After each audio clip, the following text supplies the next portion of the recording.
అంతర్జాతీయ మహిళా దినోత్సవం సందర్భంగా మహిళల భద్రత కోసం స్టాండ్ విత్ హర్ క్యాంపెయిన్ లో సీఎం రేవంత్ రెడ్డి పాల్గొన్నారు. ప్రస్తుతం మాట్లాడుతున్నారు, ప్రత్యక్షంగా చూద్దాం. ఇంకొక మహిళా లోక్సభ స్పీకర్గా బాధ్యత నిర్వహించి ఈ రాష్ట్రాన్ని ఏర్పాటు చేయడం జరిగింది. ఈ దేశానికి రాష్ట్రపతిగా, ఈ దేశానికి ప్రధానమంత్రిగా, ఈ దేశంలో లోక్సభ స్పీకర్గా, వివిధ రాష్ట్రాలలో ముఖ్యమంత్రులుగా మహిళలకు అవకాశం ఇచ్చిన 140 సంవత్సరాల చరిత్ర కలిగిన కాంగ్రెస్ పార్టీకి ఈరోజు తెలంగాణ రాష్ట్రంలో ప్రజలు అధికారం కట్టబెట్టింది. ప్రతిభా పాటిల్ కావచ్చు, శ్రీమతి ఇందిరాగాంధీ గారు కావచ్చు, శ్రీమతి సోనియా గాంధీ గారు కావచ్చు, శ్రీమతి మీరా కుమార్ కావచ్చు, ఇలా చెప్పుకుంటూ వెళ్తే స్వతంత్రానికి ముందు, స్వతంత్రం వచ్చిన తర్వాత రాజకీయ పార్టీలలో మహిళల యొక్క ప్రాధాన్యతను గుర్తించి మహిళలకు అత్యంత బాధ్యతాయుతమైన పదవులను కట్టబెట్టి సమర్థవంతంగా వాళ్ళు ఆ బాధ్యతలను నిర్వహించిండ్రు. శక్తిని మనం మహిళతో పోలుస్తాం, అభివృద్ధిని, కుటుంబం యొక్క గౌరవాన్ని నిలబెట్టడానికి మహిళతోనే పోలుస్తాం. కానీ అలాంటి మహిళకు రక్షణ కల్పించలేకపోతున్నాము. అభద్రతా భావంలో మహిళలు ప్రతిరోజు ఇంటి నుంచి బయలుదేరుతున్నారు అని అంటే అది ఏ యొక్క రాష్ట్ర ప్రభుత్వానికి గౌరవం కాదు. అందుకే తెలంగాణ రాష్ట్ర ప్రభుత్వం ఈ రాష్ట్రంలో ఇంతకుముందు మహిళా వేధింపు కార్యక్రమాలు పట్టణాలకే పరిమితమయ్యేది, లేదా కొన్ని కళాశాలలోనో లేకపోతే పబ్లిక్ ప్లేసెస్లోనో మహిళలు వేధింపులకు గురయ్యేది. సాంకేతిక పరిజ్ఞానం పెంపొందిన ఈ సమయంలో cyber crime, social media also is playing a crucial role in harassment of women. Here we have to take some responsibility. We have to correct ourselves. మనల్ని మనము సవరించుకొని మన బాధ్యతలను మనం నెరవేర్చాల్సిన సందర్భం వచ్చింది. ఇంతకుముందు ఉన్నతాధికారులు మాట్లాడుతూ అమ్మాయిలు ఇంట్లో నుంచి బయలుదేరినప్పుడు జాగ్రత్తగా ఉండను, లేకపోతే ఏదైనా తప్పు జరిగితే అమ్మాయిలనే తప్పు పట్టడము, ఇలాంటివన్నీ మన వ్యవస్థలో వేళ్ళూనుకున్న ఒక దుష్ట సాంప్రదాయం. అదేవిధంగా ప్రభుత్వాలు మహిళా రక్షణ కోసం చట్టాలు చేయడం, మహిళా రక్షణ కోసం పోలీసుల పర్యవేక్షణ చేయడంతోనే మన బాధ్యత అయిపోయింది అని భావిస్తే మన బాధ్యత పూర్తి అవ్వలేదు. ఈరోజు సమాజంలో ఉండే మనము చట్టాలను చేయడం, పోలీసులు పర్యవేక్షణ చేయడమే కాదు, ఒక సోషల్ రెస్పాన్సిబిలిటీ మనం తీసుకున్నప్పుడే ఆ సమస్యకు పరిష్కారం దొరుకుతుంది అని చెప్పి నేను భావిస్తున్నా. సోషల్ రెస్పాన్సిబిలిటీ మన కుటుంబ సభ్యులను ఎవరైనా వేధింపులకు పాల్పడ్డప్పుడు, మన కుటుంబ సభ్యులకు చదువుకునే కళాశాలలోనో, ఉద్యోగం చేసుకునే ప్రాంతంలోనో, లేదా పబ్లిక్ ప్లేసెస్, రైల్వే స్టేషన్ కావచ్చు, బస్ స్టాండ్ కావచ్చు, ఇంకెక్కడైనా సినిమా హాల్ కావచ్చు, ఎక్కడికైనా వెళ్ళినప్పుడు మన కుటుంబ సభ్యులకు జరిగే అసౌకర్యం కానీ, అవమానం కానీ మనం ఏ విధంగా ఆలోచన చేస్తామో ఇతర ఆడపిల్లల పట్ల కూడా మనం అదే విధంగా ఆలోచన చేసి దానికి అవసరమైన నివారణ చర్యలు తీసుకోవాలని చెప్పి తెలంగాణ రాష్ట్ర ముఖ్యమంత్రిగా మీ అందరికీ సూచన చేస్తున్నా. నేను ఈరోజు తెలంగాణ రాష్ట్రం అభివృద్ధి చెందుతున్న రాష్ట్రం. ఈ రాష్ట్రంలో మన మహిళల కోసం ఎన్నో నిర్ణయాలు తీసుకుంటున్నాం.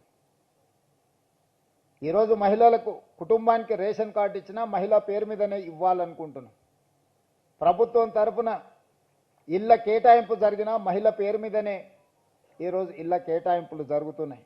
ఈరోజు చాలా పథకాలకు మహిళా పేరు మీదనే స్వయం సహాయక సంఘాలు 65 లక్షల మంది సభ్యులు తెలంగాణ రాష్ట్రంలో ఉంటే వాళ్ళకి ఫైనాన్షియల్ అసిస్టెన్స్ కింద 27,000 crores లాస్ట్ ఇయర్ మనం ఆర్థికంగా వాళ్ళు నిలబడాలి, ఆర్థికంగా వాళ్ళు నిలబడ్డప్పుడు ఈ సమాజంలో వాళ్ళకి గౌరవం దక్కుతుంది అని చెప్పి ఈరోజు మహిళా శక్తిని మనం ప్రోత్సహిస్తున్నాం. ఈరోజు హైటెక్ సిటీ అంటే మైక్రోసాఫ్ట్, ఇన్ఫోసిస్ లేదా విప్రో లాంటి ఐటీ కంపెనీలే కాదు, ఆ పక్కనే ఇందిరా మహిళా శక్తి స్టాల్స్ అని చెప్పి మహిళలకు ప్రపంచ స్థాయిలో వాళ్ళు ఉత్పత్తి చేసే వస్తువులను ప్రదర్శించడానికి 3 ఎకరాల స్థలాన్ని 100 కోట్ల రూపాయల విలువ చేసే వసతులను అక్కడ తెలంగాణ రాష్ట్ర ప్రభుత్వం ఏర్పాటు చేసింది. ఈరోజు గ్రామీణ ప్రాంతాలలో ఉండే తెలంగాణ మహిళలు తయారు చేసే ఉత్పత్తి చేసే వస్తువులను అమెజాన్ ప్లాట్ఫామ్ మీద రాష్ట్ర ప్రభుత్వం ఒప్పందం చేసి వాళ్ళు ఉత్పత్తి చేస్తున్న వస్తువులను ప్రపంచ స్థాయిలో ఈరోజు మార్కెటింగ్ చేసుకోవడానికి అమెజాన్తో తెలంగాణ రాష్ట్ర ప్రభుత్వం ఒప్పందం చేసింది. సోలార్ బిజినెస్ అంటే మనమందరం అదానీ అంబానీలే అనుకుంటున్నాం. ఈరోజు స్వయం సహాయక సంఘాలు తెలంగాణ రాష్ట్రంలో ఉన్న వాళ్లకు 1000 మెగావాట్ సోలార్ పవర్ ఉత్పత్తి చేసి తెలంగాణ విద్యుత్ శాఖకు అమ్మే విధంగా ఈరోజు ఆర్థికంగా వాళ్ళను నిలబెట్టి ఈరోజు సోలార్ విద్యుత్ ఉత్పత్తి అదానీ అంబానీలతోని ఆడపిల్లలు పోటీ పడే విధంగా తెలంగాణ రాష్ట్ర ప్రభుత్వం ఈరోజు అవకాశం ఇచ్చింది. అదేవిధంగా తెలంగాణ రాష్ట్రంలో ఆర్టీసీ బస్సుల్లో మహిళలకు ఉచిత ప్రయాణం ఏర్పాటు చేస్తే చాలామంది మహిళలు బస్సుల్లో ఉచిత ప్రయాణం మాత్రమే చేయగలరని భావిస్తున్నారు.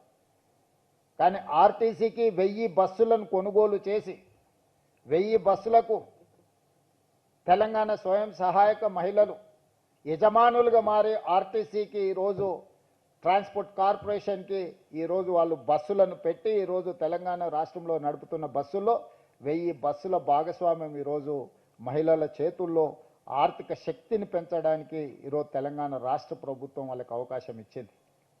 ఇదే కాదు, తెలంగాణ రాష్ట్ర ప్రభుత్వం వివిధ జిల్లాలలో ప్రభుత్వ స్థలాలను కేటాయించి పెట్రోల్ బంకులు నడపడానికి ఈరోజు ఆడపిల్లలకే స్వయంగా పెట్రోల్ బంక్స్ నిర్వహించడానికి ఈరోజు మహిళా శక్తి ఈరోజు మనం ప్రోత్సహిస్తున్నాం. ఎక్కడ అవకాశం ఉంటే అక్కడ ఆడపిల్లలకు ఈరోజు ఆర్థికంగా నిలబడడానికి అవకాశం ఇచ్చినాం. అదే కాదు, దేశంలోనే మొట్టమొదటిసారి మహిళా యూనివర్సిటీకి వీరనారి చాకలి ఐలమ్మ స్ఫూర్తిని పోరాట స్ఫూర్తితో ఈరోజు మహిళా యూనివర్సిటీకి వీరనారి చాకలి ఐలమ్మ పేరు ఈరోజు మనం పెట్టుకోవడం జరిగింది.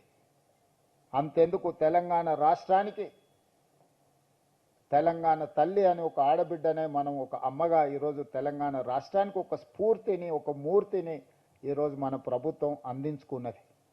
అంటే ఈ తెలంగాణ రాష్ట్రంలో మొన్నటి వరకు చీఫ్ సెక్రటరీగా కూడా ఒక మహిళా అధికారే ఉండే, నేను వచ్చిన తర్వాత ఆల్మోస్ట్ 1.5 years. సో ఈరోజు vigilance and enforcement DG Shikha Goyal, anti corruption bureau DG చారు సిన్హా గారు, వివిధ శాఖలకి ఈరోజు పోలీస్ డిపార్ట్మెంట్లో అత్యంత కీలకమైన శాఖలు మహిళా అధికారులే. Education secretary, principal secretary Yogita Rana, municipal principal secretary T Sridevi, ఈరోజు కీలకమైన శాఖలన్నిటిని కూడా చాలా జిల్లాలకు ఎస్పీలుగా, చాలా జిల్లాలకు కలెక్టర్స్గా, ఇంక్లూడింగ్ హైదరాబాద్ కలెక్టర్ మహిళల చేతుల్లో ఈరోజు ఈ ప్రభుత్వం అధికారాన్ని అందించింది. ఈ రాష్ట్ర ప్రభుత్వానికి మహిళల యొక్క శక్తి, మహిళల యొక్క నైపుణ్యం పట్ల సంపూర్ణమైన విశ్వాసం ఉన్నది.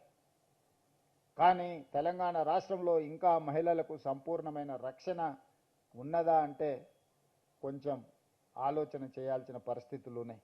అందుకే ఈరోజు తెలంగాణ రాష్ట్ర ప్రభుత్వం దేశంలోనే మహిళలకు అత్యంత భద్రత కలిగిన రాష్ట్రంగా తెలంగాణను తీర్చిదిద్దాలి అని ఈరోజు ఒక మంచి కార్యక్రమాన్ని తీసుకొని ఈరోజు మిమ్మల్ని అందరిని ఆహ్వానించి ఈరోజు ఇక్కడ 1/3 అమ్మాయిలు ఉంటే 2/3 మేల్ ఫీమేల్ కాంబినేషన్ ఉంది.